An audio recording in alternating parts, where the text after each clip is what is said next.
But I will try, no? I will try to interface pala to. Okay, sige. Ayan na ba? Mayroon palang ano, change ang kwan. Kasi nasa ano interface pala tayo, doon pala tayo kumuha sa ng ano ng sound, no? Captured audio doon sa kabilang camera. Right? Okay na ba? Ayan na ba? So, sige. And well, just for the meantime, ay ito po yung panibago nating online ministry at sana ituloy pa rin to. Gusto ko sana talagang ituloy-tuloy ito, no, na araw-araw. Dahil po siyempre is part of ministry. Although ako naman ay ang social media ay parang sabi ko nga parang ano lang 'to, parang ano lang ba, parang it's a fun lang. At mahirap talaga i-lay down ang word of God dito sa social media. At napakaraming disturbo dito. Kaya maganda talaga yung ministry talaga ay ang ministry talaga ay yung sa field ka talaga, no. At tulad nito mayroon tayong crusade, yeah, 'di ba? Mayroon tayong children's ministry or outreaches, mayroon tayong mga youth ministry or mga whatever that we can do for the outreaches or maganda rin yung ano, kahit yung street preaching. Pero hindi ako masyadong talagang focus doon sa street preaching or bus ministry, maganda din yon. Pero I prefer pa rin na maganda pa rin yung crusade. Maganda pa rin yung crusade, maganda pa rin yung outreach ministry. So, anyway, I hope it would be good. Testing ibig pamati, bing ako sound. Okay ba ang ating sound? Paki-ano lang, paki-message kasi kanina pala yung microphone ko ay nandoon sa isang camera sa AC interface. So ngayon ito ay sa VBS na sa aking VBS direct din to. So I hope it would be good na. Okay na, sige, thank you. Well, Brother Njita, try to listen my voice. And now, well, ito po ang ating subject ngayon. We're talking about this kasi maganda kasi maintindihan natin itong ang ating ano yung ating pag-uusapan, no, sa bilang buhay, no, buhay na tawag nito, usapang buhay Kristiyano. So well, ito po kasi, no, dito sa ano, pag nakita niyo yan, I will show you first before Brother MG will share with you. At ito po kasing nakakalungkot. No? Talagang ang ano lang, ang paniniwala lang talaga nila ay doon lang talaga sa only by faith at they don't believe by water baptism. Bakit no? At ang paniniwala daw sa water baptism according to them to John Count ay false doctrine daw yan. So there are three false claims about water baptism. Ikaw nga, Brother MG, ang mag-ano niyan, ang mag ano, sige Brother MG. Gandang gabi sa lahat, no? Ito ang tatalakayin natin ngayon. Meron dito nag-comment na hindi daw siya naniniwala sa ng bautismo. Abingin mo ano. Yeah. Para matunog-tunog siya. So, magandang gabi sa lahat. So, ang ating tatalakayin ngayon is about sa nag-comment, no, sa page natin na hindi raw siya naniniwala sa na yung water baptism hindi raw nakakalinis ng ating mga kasalanan, which is sabi dito sa Acts chapter 22 verse 16, and now there is thou arise and be baptized and wash away their sins. So clear naman po ang sabi ng Biblia na kapag pabubutiso ka po, malilinis po yung kasalanan mo. Clear na po yung sabi ng Biblia na dapat wala na tayong kailangan na lang po talaga na maging open-minded ng mga tao para maintindihan nila kung ano ang sinasabi ng Biblia. Kasi po, yung baptism po is, yan po talaga yung nakakalinis ng ating kasalanan, kasi si Apostle Pedro na po yung nagsabi sa Acts chapter 2 verse 38 na magsisi ka sa iyong mga kasalanan at magpabautiso sa ngalan ni Jesucristo para malinis yung kasalanan mo. So clear na po yung sabi sa Acts chapter 2 verse 38 na kailangan mo po talagang magpabautiso para mahugasan yung kasalanan na nasa sayo. So,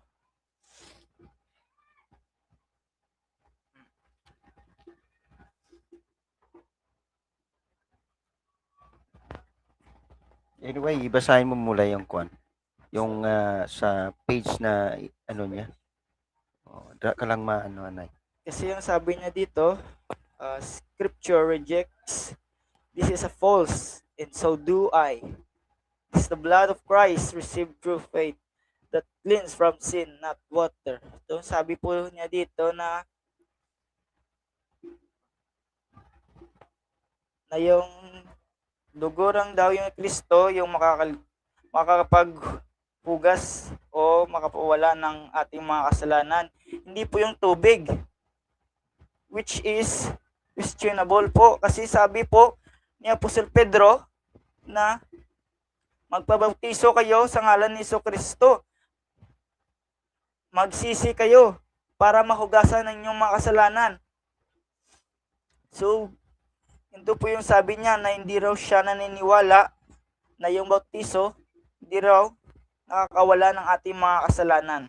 Kasi, ang nag-comment nito, ang paniniwala niya lang is by faith, which is napakadelikado po, kasi ang sabi sa Mark chapter 16 verse 16, he that believeth and is baptized shall be saved, but he that believeth not shall be condemned.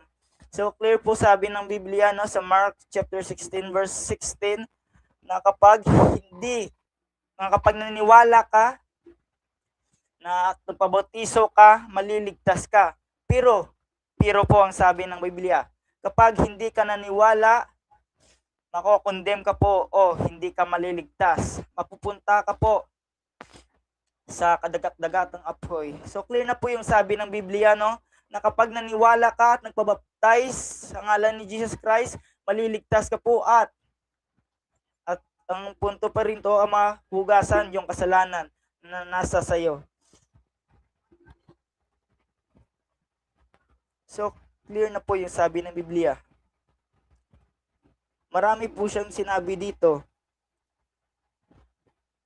na pinapanindigan niya talaga na by faith maliligtas na. So, baliwala pala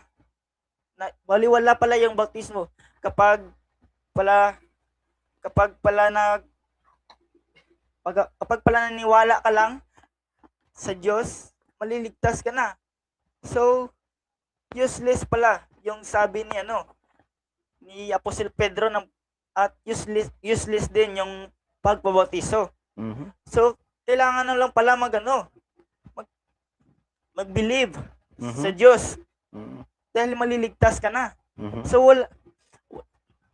So, ang point dito is wala ka na palang gagawin. Oo. Kasi 'di ba you believe Nag-believe ka lang na maliligtas ka na. Dahil lang sa iyong faith. Wala nang work. Which is, hindi yan gusto ng Panginoon. Ang gusto ng Panginoon may work. That's why may baptism. Mhm. Amen? Yeah. So, ang sabi pa na dito na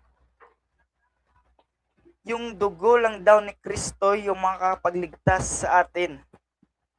Yun na nga which eh. is Cleansing na ngayon ng sinabi mo sa Acts chapter 22 ba yun? 22 verse 16. Basahin mo nga ulit. Na sabi dito, and now, why tearest thou?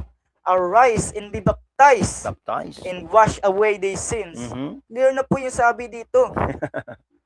Arise and be baptized. Bakit? Ano pa bang kine-question nyo? Clear na nga. Clear na nga, oh. Tama. Na magbabutiso ka para mahugasan yung kasalanan mo. Wala na po dapat pag-usapan eh. Tama. Kasi sabi na yan ng Biblia na po yan nagsabi. Correct. Na kapag napabautiso ka, ang kasalanan mo mawawala. Biblia na po yan. Tama. Pero sa comment na ito, pinapanindigan niya talaga na by faith talaga, maliligtas ka na. At may sinabi pa din siya dito na hindi raw siya deny sa water baptism, pero dinideny niya po na ang water baptism na walang kapangyarihan. Pero naniwala sa water baptism, pero hindi na yung... Naniwala siya sa water baptism, pero dinideny niya na ang water baptism hindi raw nakakapag-hugas Hugas ng tubig. Hugas ng kasalanan. Which is... Klaro na yun eh. Sa Acts chapter 22 verse 16. verse 16, clear na yun eh. Well, ganun po talaga, no? Minsan, they have only their own opinion without knowing on the real biblical concepts.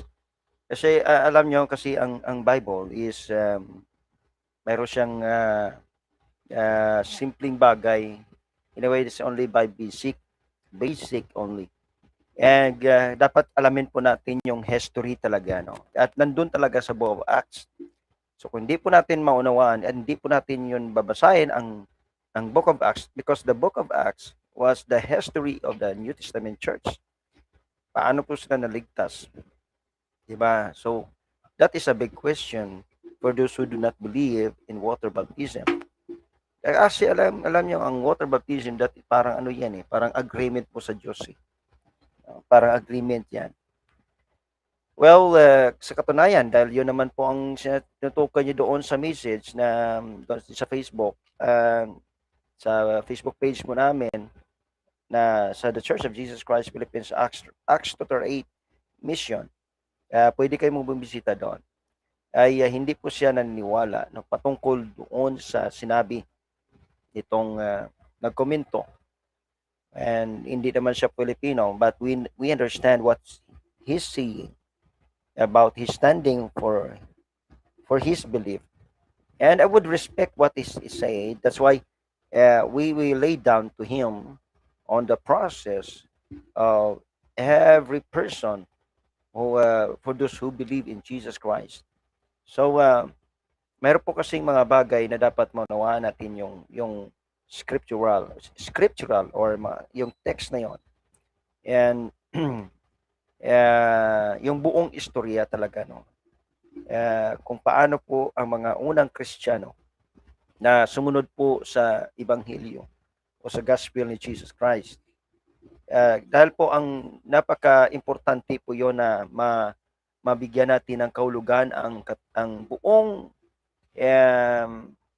katunayan ng why we need to be baptized. So yan po ang dapat po kasi natin maunawaan, hindi yung ating opinion lang dahil disagree po tayo. Supposed to be I'm not disagree po doon sa blood na hindi po. Anyway, kailangan po ng blood yon. Kaya sabi po ng Hebrews chapter 10, di ba, without blood there is no remission of sin. Kaya nga ang ating Panginoon na namatay doon sa cross ng Calvary para po sa dugo, no? Dahil sa kanyang dugo. Pero hanggang ngayon, hindi po natatapos yung dugo na yon sa paghugas. No? Hindi ibig sabihin hindi kami niniwala sa dugo. That is prior ngayon eh. See? At hanggang ngayon hindi po natatapos yon, hindi lang doon sa AD 33 natapos yung dugo. Hanggang ngayon, it will be always continuing to cleanse us in our sins. Basahin mo ng 1 John chapter 1 verse 7. Tuloy-tuloy yan sa atin. Hindi yun hanggang doon lang sa Calvary. That was in AD 30 nung si Jesus ay namatay. First John chapter 1 verse 17. Napakaklaro po yon. Continuous po ang blood ni Jesus. Naghuhugas. Kahit po tayo kahit tayo po baptized na po in water in the name of Jesus Christ according to the Acts 2:38, ay kailangan pa rin po namin na mga taong nabautisado na, kailangan pa rin po ang dugo na yon na patuloy na dumaloy sa atin. Kaya hindi lang po hanggang water baptism, kundi kailangan po natin ng fellowship. Basahin mo nga. Sabi dito sa 1 John chapter 1 verse 7.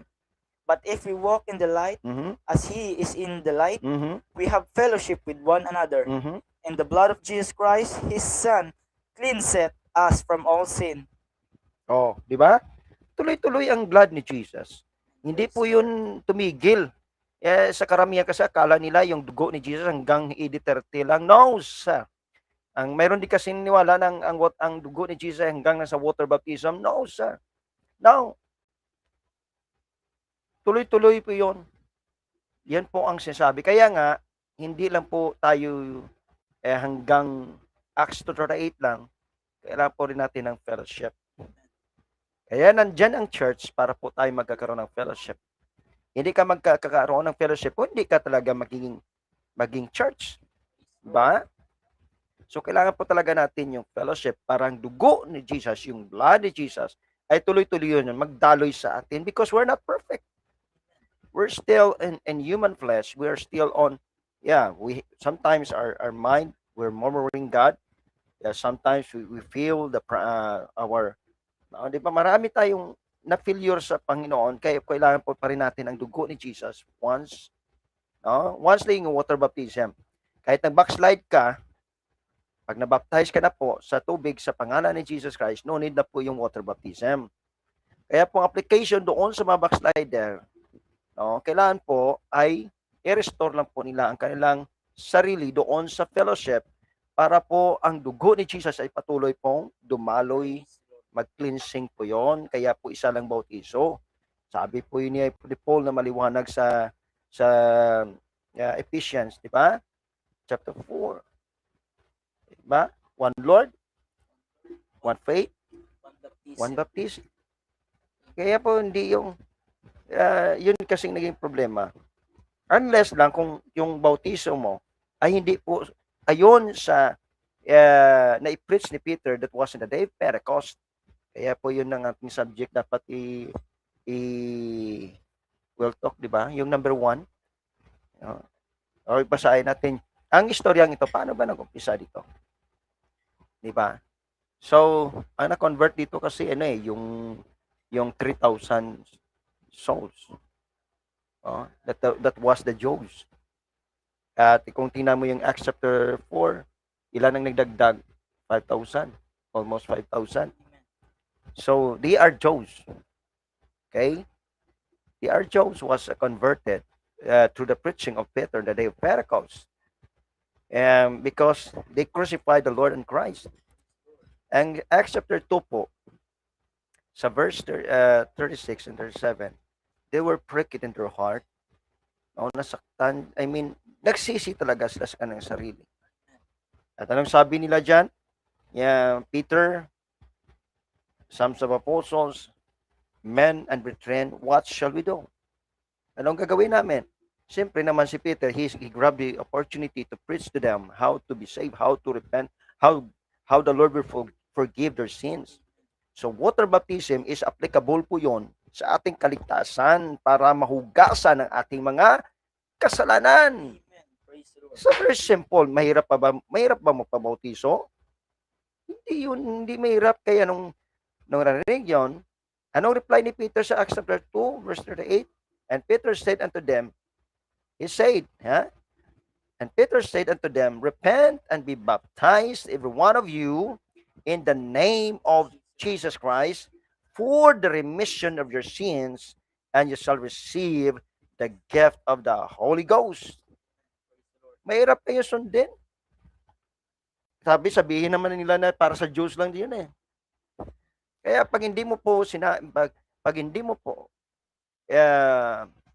pag hindi mo siya binasa ng maigi yung Book of Acts, natural hindi mo talaga matatanggap yon. Kasi yung paniniwala mo, you are only selective. Okay? You are selective. The word, the scripture, that's para lang maka-produce ka to protect your belief. That's wrong, sir. Kailangan po natin mag-rely po tayo doon sa the day Pentecost, how they would be saved. No? Nagtanong sila eh. Nagtanong yung mga tao doon sa the day Pentecost sa Acts chapter 2. Kaya yung nung babautiso sila, ilan yun? Basahin mo ngayong yung Acts chapter 2. Diba? Yung binigay natin number 1. Yung number 1 na kanina sa number 1. Para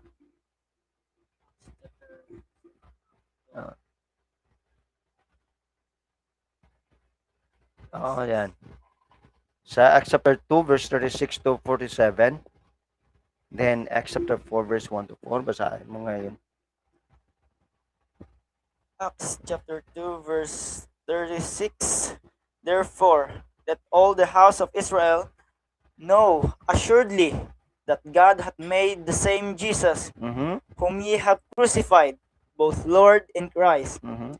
Now when they heard this, they were pricked in their heart, and said unto Peter and to the rest of the apostles, Men and brethren, what shall we do?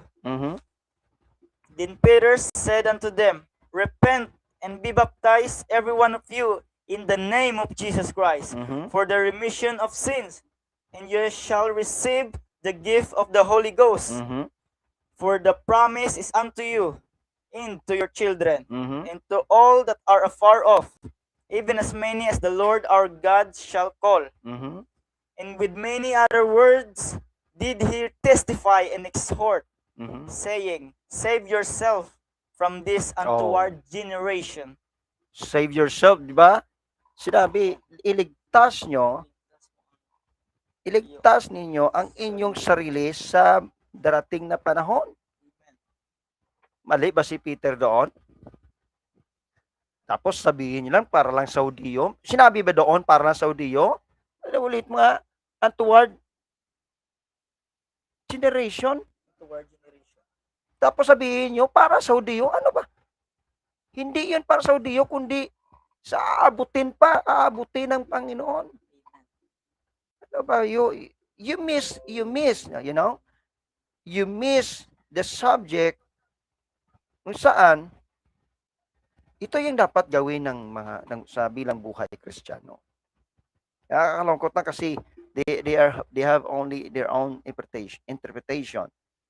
They are not standing on what the subject says on the history of the church in the book of Acts.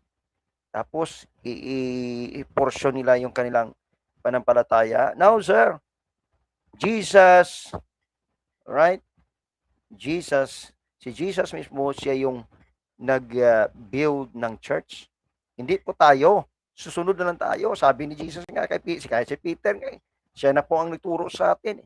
Pero pa sabi ni Jesus sa Matthew chapter 16 verse 18, Peter, diba? Peter, upon this rock, I will build my church. And the gates of hell shall not prevail against it. Oh, diba? Klaro? Napaklaro yun eh. Hindi yun mahirap unawain. Simple-simple lang po itong mga subject nito. Pero talagang in-insist yung kanilang paniniwala.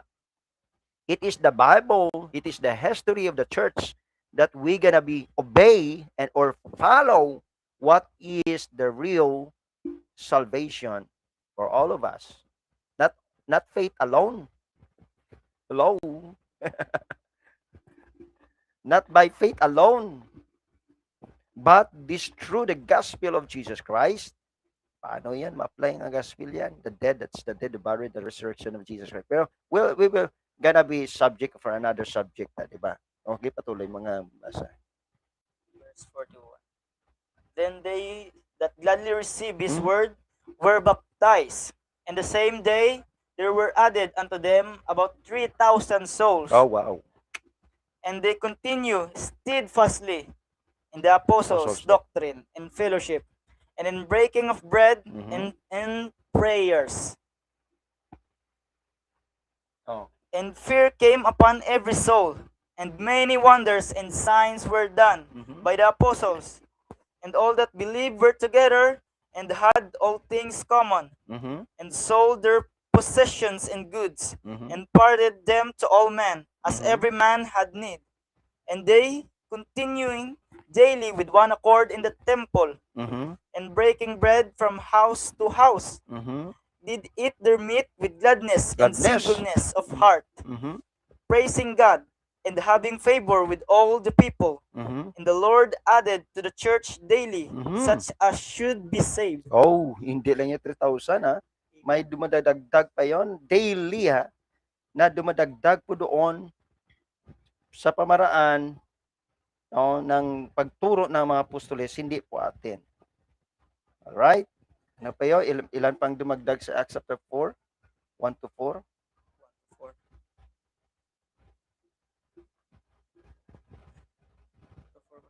Mhm. Ilan dumagdag? Acts chapter 1, Acts chapter 4. 4, verse 1 to 4.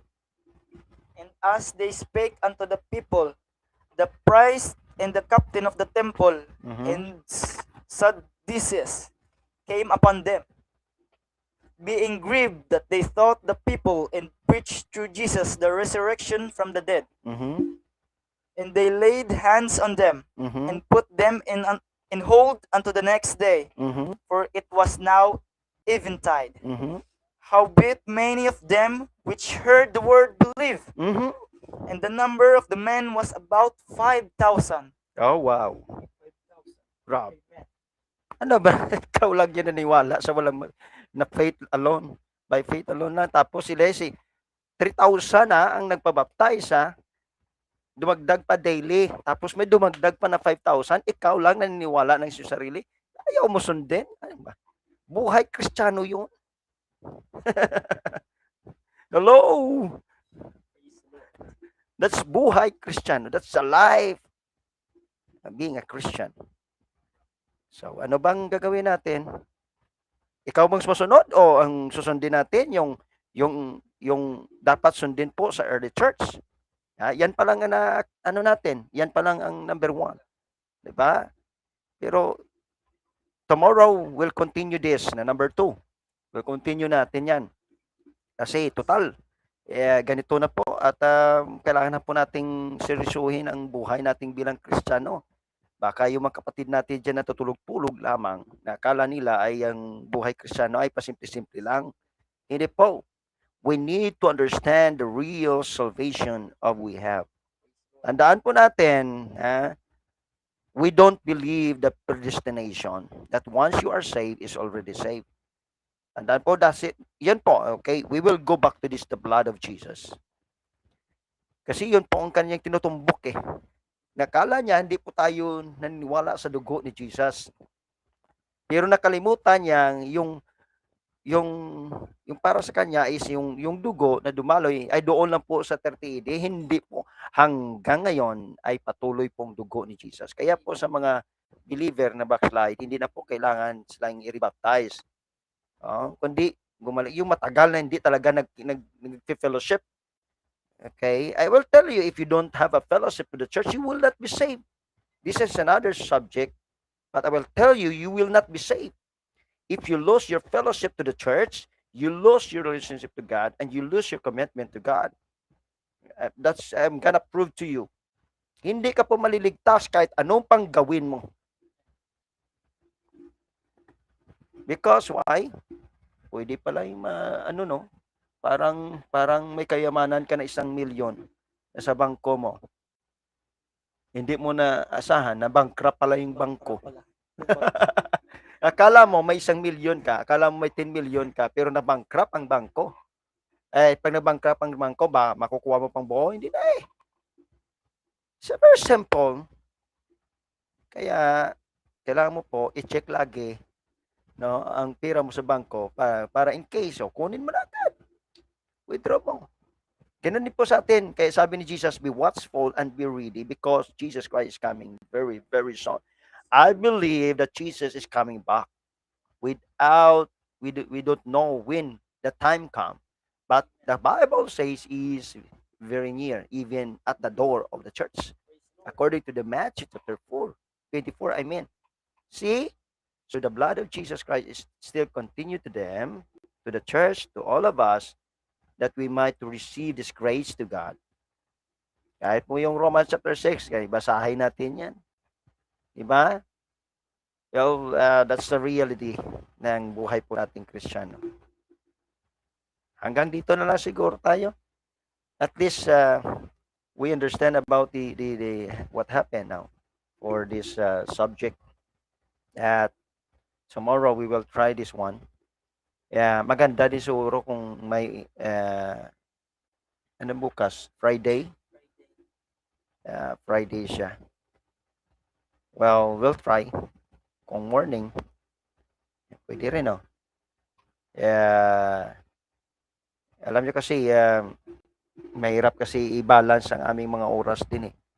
But I thank God for nga na at least blessing din yun ang nag-message sa atin sa Facebook page para tayo muling magkaroon ng passion dito sa social media, sa YouTube at saka sa Facebook. So at least we understand what the real things of to do something.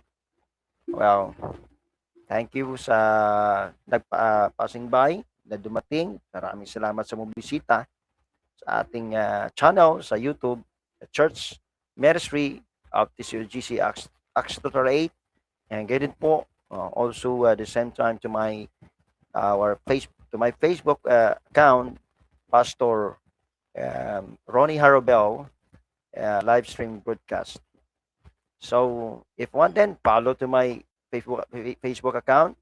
At if you want to help sa mission namin, meron po yung subscribe dyan. Maliit lang yan. At least that's only 35 pesos I think, or 39 pesos I think yan.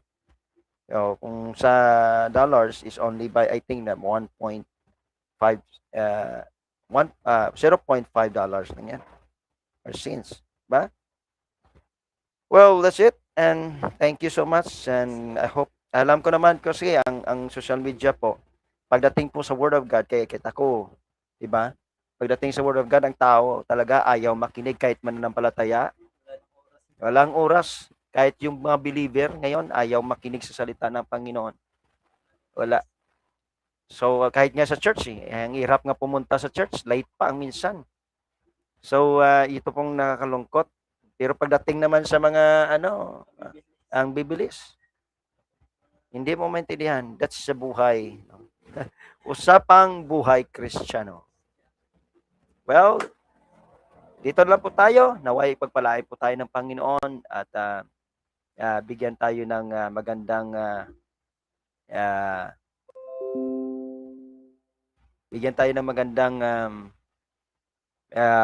way ng Panginoon. Gabayan tayo sa lahat ng oras, sa lahat ng mga whatever na mga pagsubok na ating dinadaanan.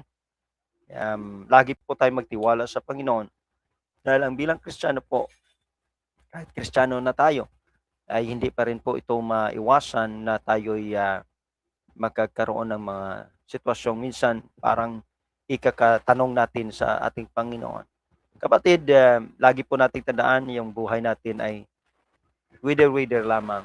Minsan, nandyan po tayo sa taas, minsan nasa baba tayo. Ba? Minsan magandang buhay natin, minsan hindi.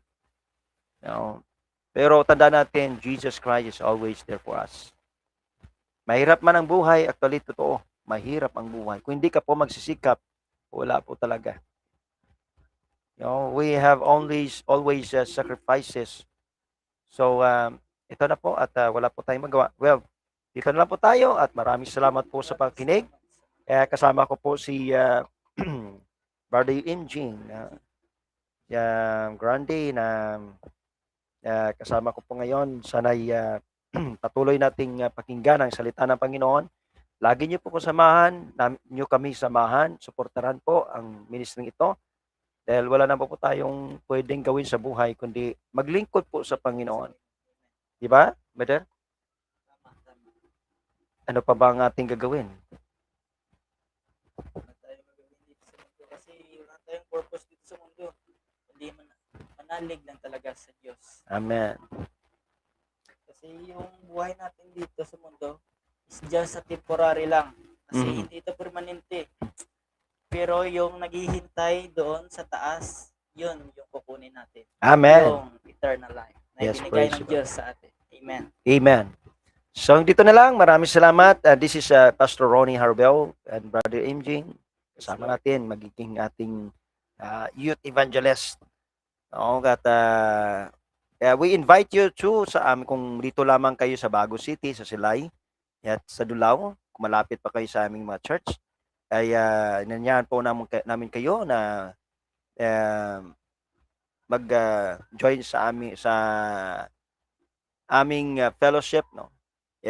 Dito po. Actually, makita naman sa Google Map kung gusto mo talaga eh. Type mo lang yung sa Google Map ang TCGC o The Church of Jesus Christ Philippines. The Church of Jesus Christ Acts 2:38. So makita mo na yan agad. And of course, na Silay, we invite you to. Malapit lang yan sa Sinico ng Silay. Walking distance lang po yan. Nandyan yun ang, sa shop ni o may coffee shop dyan na Irons Cave, no? Bagong bukas yan kay Sister Mary Ann. So promote natin yan kay Sister Mary Ann. O kung gusto niyo magkape doon, you can go there and mag-rest po kayo. Masarap ang kape doon. Nakaka-relax doon. Kaya yung church yan, nandyan yan sa taas. Yung sa baba, yun ang Irons Cave, no, na pwede kayo magkape doon.